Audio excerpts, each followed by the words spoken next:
Actually, there's a few moments. It's difficult to pick one, playing in the World Cup, making my Premier League debut. So those are probably the two best moments.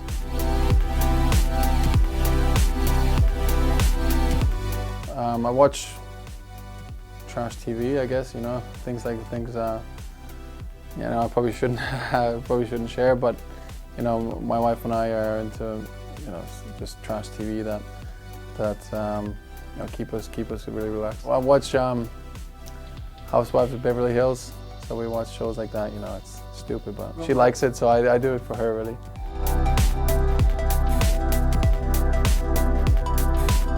Oh, that's a tough question. Jermaine Pennant is up there, and more recently Diego Costa is a funny guy. So those are the guys that always make you laugh in the dressing room, and they're good to have around.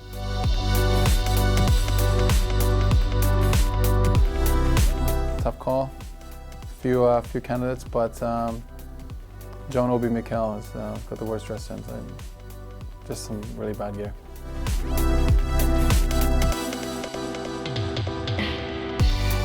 Favorite manager, Jose Mourinho. You know, it ticks all the boxes really. His understanding of the game, his preparation for the game, his motivational skills. It makes you feel very comfortable when you go out on the pitch, and just the manager that you really want to, you know, fight for and play for.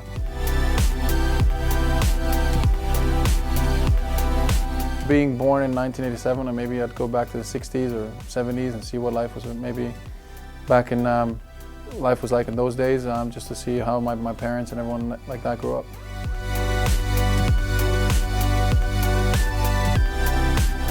One of the funniest training ground incidents was when I was at Portsmouth. I was a youngster, and one of the players in the reserve team didn't like Harry Redknapp, and he tried to hit a ball at him, and I don't think he purposely tried to hit it, but it hit him in the back of the head, and he cursed him out on camera. So I'm sure it's had a few YouTube hits. So that was quite funny, and it's not funny for Mr. Redknapp, but for us it was quite amusing.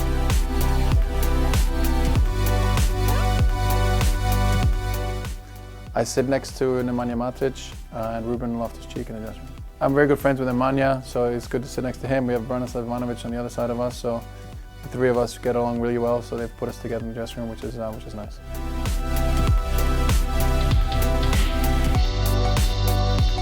I think that's difficult to answer. I think you feel like you've made it as soon as you've turned professional. Obviously, training with the first team and having a professional contract means that you've made it as a footballer. But I think that's a question that is also difficult to answer, because you're trying to prove yourself each and every day and trying to you know, keep at the highest level. So being a player is what the hard work on each every day is all about. So I find it very difficult to answer that as to what made me a player, but you know, I guess signing your first professional contract.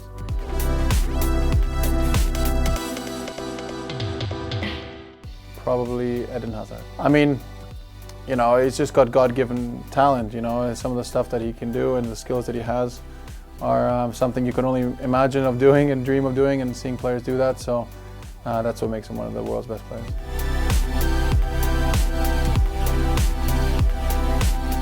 That's a good question. I would have been in sport. I love football and I love other sports. So I would have maybe been a coach, or maybe worked in a front office job or something like that. Maybe even a teacher. So I like working with kids as well, and definitely would have been something along those lines. Do you know what? I'm a sports nut, so I follow everything from basketball, baseball, American football, hockey, tennis.